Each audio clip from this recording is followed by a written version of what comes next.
Hi friends, यह हमारा चौथा सेट है दरोगा बीपीएससी के रिगार्डिंग। और ये हम सेट आगे भी बनाते रहेंगे जब तक एग्ज़ाम नहीं हो जाता। तो आप हमसे जुड़ने के लिए हमारे चैनल को सब्सक्राइब कर लीजिए। और यदि हमारे वीडियोज़ आपको अच्छे लगते हैं तो आप हमें कमेंट बॉक्स में ज़रूर बताइए, हम इसकी आगे सीरीज लाते रहेंगे। तो चलिए बिना देरी किए शुरू करते हैं। पहला प्रश्न है, मुगल साम्राज्य के बारे में किसने कहा था हमें इस जर्जर वृक्ष के तने पर आक्रमण करना चाहिए, शाखाएं तो स्वयं ही गिर जाएंगी। यह पेशवा बाजीराव प्रथम ने कहा था मुगल साम्राज्य के बारे में, क्योंकि मुगल साम्राज्य अब धीरे धीरे पुराना हो चला था। उत्तरवर्ती मुगल शासक जो थे वे थोड़े कमज़ोर हो चले थे। दूसरा प्रश्न है, चतुर्विंशति सहस्त्री संहिता किस महाकाव्य को कहा जाता है? दोस्तों, यह रामायण को कहा जाता है। रामायण हिंदू धर्म ग्रंथ का पुराना ग्रंथ है, इसे आदि ग्रंथ में भी रखा जाता है। तीसरा प्रश्न है, अमीर खुसरो की प्रसिद्ध पुस्तक मिफ्ताह उल फतह किस सुल्तान के अभियानों से संबंधित है? दोस्तों, यह जलालुद्दीन के अभियानों से संबंधित है। नेक्स्ट क्वेश्चन है, याज्ञवल्क्य और गार्गी का संवाद किस उपनिषद में मिलता है? दोस्तों, याज्ञवल्क्य और गार्गी ये दोनों पति पत्नी थे और ये विदुषी नारी थी गार्गी। यह बृहदारण्य उपनिषद में देखने को मिलता है। पांचवा प्रश्न है, औरंगजेब के विरुद्ध विद्रोह करने वाले सतनामियों के मुख्य केंद्र कहाँ कहाँ थे? दोस्तों, इनके मुख्य केंद्र मेवाड़ और नारनौल में थे। अगला छठा प्रश्न है, यूरोप में पुनर्जागरण इटली के किस शहर से प्रारंभ हुआ? दोस्तों, यूरोप में पुनर्जागरण इटली से प्रारंभ हुआ और इटली का एक प्रसिद्ध शहर है जिसे फ्लोरेंस कहा जाता है। नेक्स्ट सातवां प्रश्न है, किस यूरोपीय व्यक्ति को आधुनिक विश्व का प्रथम राजनीतिक चिंतक माना जाता है? दोस्तों, ये मैकियावली हैं। मैकियावली को आधुनिक विश्व का प्रथम चिंतक माना जाता है। इन्होंने एक पुस्तक लिखी है द प्रिंस। अगला प्रश्न है आठवां, नीति आयोग का गठन किस आयोग को समाप्त करके किया गया? दोस्तों, नीति आयोग का गठन योजना आयोग को समाप्त करके 1 जनवरी 2015 से किया गया। अगला प्रश्न है, वर्ल्ड ऑर्गेनाइजेशन का मुख्यालय कहाँ है? वर्ल्ड ट्रेड ऑर्गेनाइजेशन है दोस्तों ये, जिसे WTO कहा जाता है। दोस्तों, दो ऑर्गेनाइजेशन है WTO के नाम से, एक है वर्ल्ड ट्रेड ऑर्गेनाइजेशन और दूसरा है वर्ल्ड टूरिज्म ऑर्गेनाइजेशन।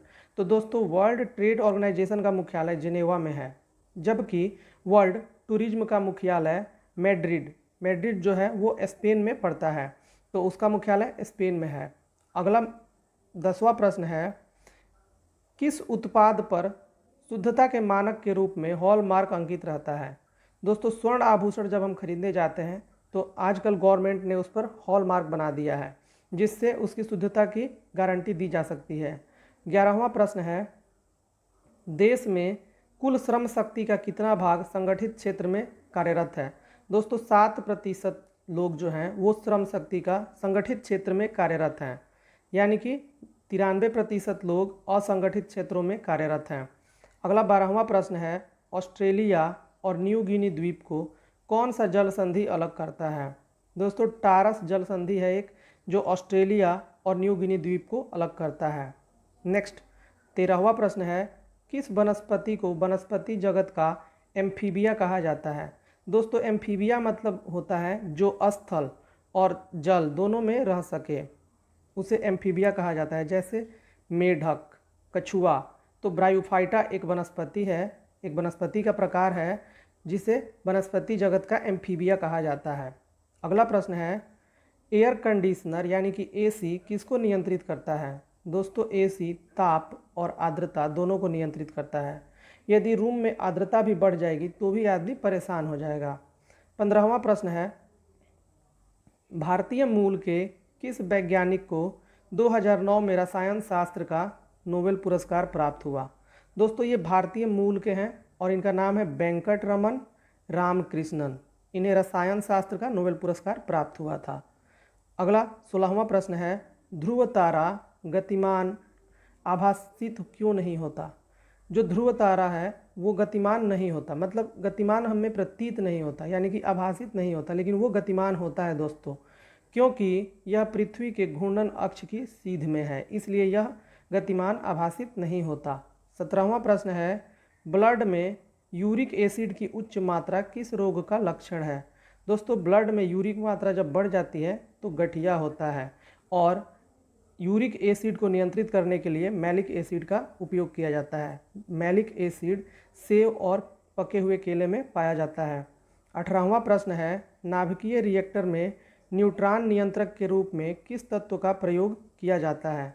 दोस्तों कैडमियम तत्व है एक, और इसकी रड आती है जो न्यूट्रॉन नियंत्रक के रूप में कार्य करती है।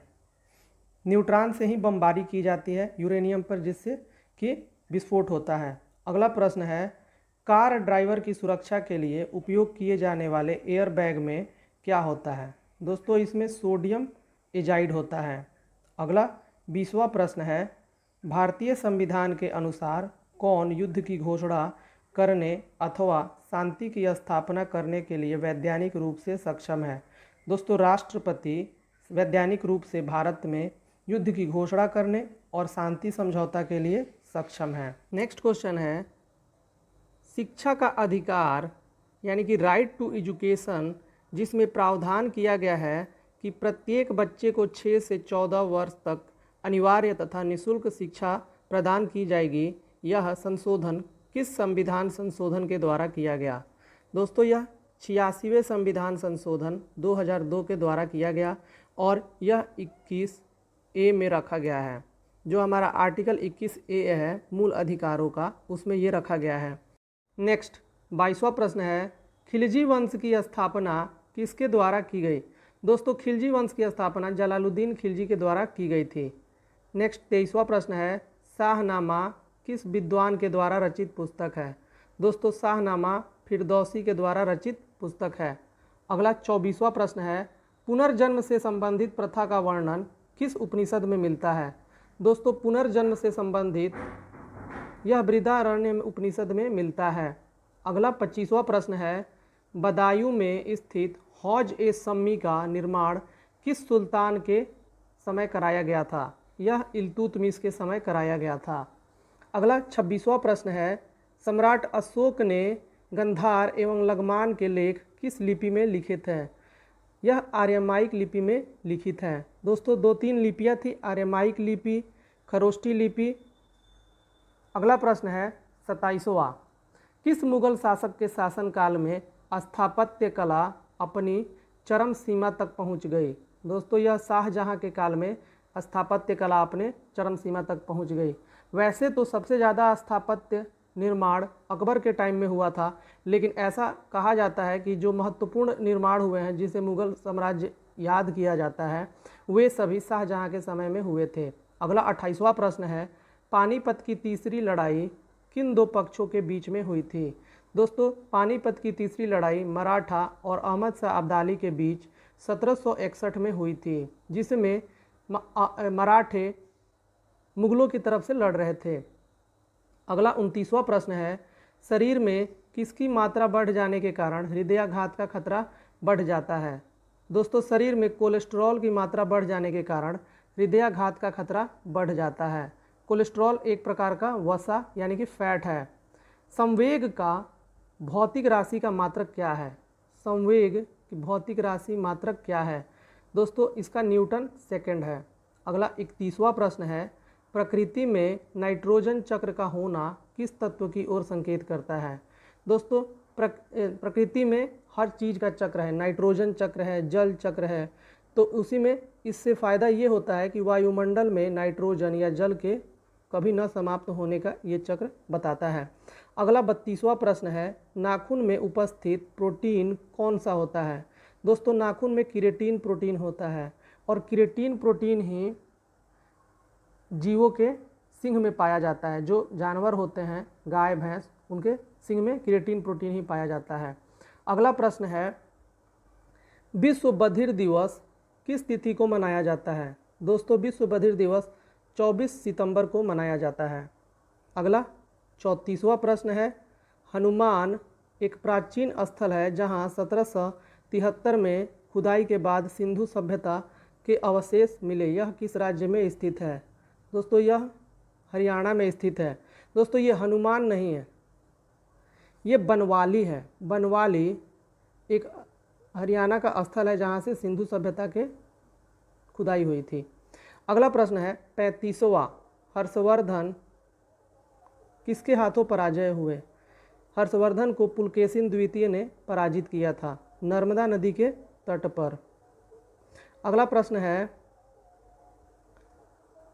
36वां, ऐहोल अभिलेख किस शासक से संबंधित है? दोस्तों ऐहोल अभिलेख पुलकेशिन सेकंड से संबंधित है। अगला प्रश्न है मोहम्मद गजनवी का दरबारी इतिहासकार कौन था? दोस्तों मोहम्मद गजनवी के साथ बहुत सारे इतिहासकार रहते थे, लेकिन उसका दरबारी मान्यता प्राप्त इतिहासकार उतवी था। अलबरूनी भी मोहम्मद गजनवी के दरबार में ही रहता था। अगला 38वां प्रश्न है अकबर ने जैन आचार्य हरिविजय सूरी को कौन सी उपाधि दी थी? दोस्तों अकबर ने जैन आचार्य हरिविजय सूरी को, कहीं हीर विजय सूरी लिखा रहता है, कहीं हरिविजय सूरी लिखा रहता है, इन्हें जगत गुरु की उपाधि से नवाजा था। अगला 39वां प्रश्न है भगवान बुद्ध के जीवन की घटना महानिष्क्रमण कहलाती है। यह कौन सी घटना है जिसे महाभिनिष्क्रमण कहा जाता है? दोस्तों गृह त्याग को महाभिनिष्क्रमण कहा जाता है और गृह त्याग घोड़ा से दर्शाया गया है। अगला प्रश्न है 40वां, राष्ट्रीय लेखा सांख्यिकी को क्या कहते हैं? दोस्तों राष्ट्रीय लेखा सांख्यिकी को श्वेत पत्र कहा जाता है। अगला 41वां प्रश्न है भारत में पहला डाक टिकट कब जारी किया गया था? दोस्तों भारत में 1852 में पहला डाक टिकट जारी किया गया था। नेक्स्ट 42वां प्रश्न है कृष्ण क्रांति का संबंध किस क्षेत्र में आत्मनिर्भरता से है? दोस्तों जो कृष्ण क्रांति है इसको ब्लैक रिवॉल्यूशन कहते हैं, यह खनिज से संबंधित है, ब्लैक रिवॉल्यूशन कहते हैं। अगला प्रश्न है राष्ट्रीय आय की सामाजिक लेखांकन गणना विधि का विकास किसके द्वारा किया गया? दोस्तों यह रिचर्ड स्टोन के द्वारा किया गया था। अगला 44वां प्रश्न है विश्व में सर्वाधिक कॉफ़ी का उत्पादन किस देश में होता है? दोस्तों यह ब्राज़ील में होता है जो एक दक्षिणी अमेरिकी देश है। यह दक्षिण अमेरिका का सबसे बड़ा देश है। अगला प्रश्न है भारत का मैनचेस्टर किस शहर को कहा जाता है? दोस्तों भारत का मैनचेस्टर गुजरात के शहर अहमदाबाद को कहा जाता है। जो मैनचेस्टर शहर है यह इंग्लैंड में स्थित है। मैनचेस्टर सूती वस्त्र की राजधानी के नाम से जाना जाता है और उसी के आधार पर भारत के अहमदाबाद को मैनचेस्टर कहा जाता है। अगला 46वां प्रश्न है भारत का सबसे बड़ा सीमेंट उत्पादक राज्य कौन सा है? दोस्तों भारत का सबसे बड़ा सीमेंट उत्पादक राज्य राजस्थान है। अगला 47वां प्रश्न है भारत में 1935 में पश्चिम बंगाल के किस स्थान पर सर्वप्रथम एल्यूमिनियम का कारखाना खोला गया? दोस्तों एल्यूमिनियम का सबसे पहला कारखाना जेके नगर में खोला गया, यह आसनसोल के समीप स्थित है। अगला प्रश्न है नाव के किनारे कूदने पर नाव का पुल से हट जाना न्यूटन के किस गति का नियम है? यह पीछे हट जाना है दोस्तों, यह तृतीय गति का नियम है। तृतीय गति का नियम न्यूटन का कहता है कि जितनी शक्ति से हम आगे वाले पे धक्का देंगे वो उतनी तेज उसकी प्रतिक्रिया होगी। तैरना या फिर ये नाव के कूदने पर पीछे हट जाना, ये सभी तृतीय गति का नियम है। 49वां प्रश्न है मानवीय सौंदर्य का अध्ययन क्या कहलाता है? मानवीय सौंदर्य का अध्ययन कैलोलॉजी कहलाता है। अगला 50वां प्रश्न है जीव द्रव्य यानी कि प्रोटोप्लाज्म का नामकरण किसके द्वारा किया गया? दोस्तों यह J.E. पुरकिंजे के द्वारा किया गया था। अगला 51वां प्रश्न है द आर्ट ऑफ वार, पुस्तक का नाम है द आर्ट ऑफ वार और द प्रिंस के लेखक किस राजनीतिक चिंतक को माना जाता है? यह मैकियावेली हैं दोस्तों, इन्हें यूरोप का चाणक्य कहा जाता है। प्रतिदिन की भांति आज भी आपके लिए एक प्रश्न लाया गया है जिसका आंसर आप कमेंट बॉक्स में देना चाहे तो दे सकते हैं, अन्यथा आप अपने मन में भी इसका आंसर सोच सकते हैं। ये प्रश्न है फलों का अध्ययन क्या कहलाता है? दोस्तों ऑप्शन है, ऑप्शन ए है पोमोलॉजी, ऑप्शन बी है फाइकोलॉजी, ऑप्शन सी है माइकोलॉजी, ऑप्शन डी है लिम्नोलॉजी। यदि आप चाहें तो इसका संपूर्ण आंसर दे सकते हैं कि किसका क्या है। या फिर किसी एक का या फिर इस प्रश्न का आंसर दे सकते हैं। Thanks for watching. मिलते हैं अगली वीडियो में। वीडियो पूरी देखने के लिए बहुत बहुत धन्यवाद।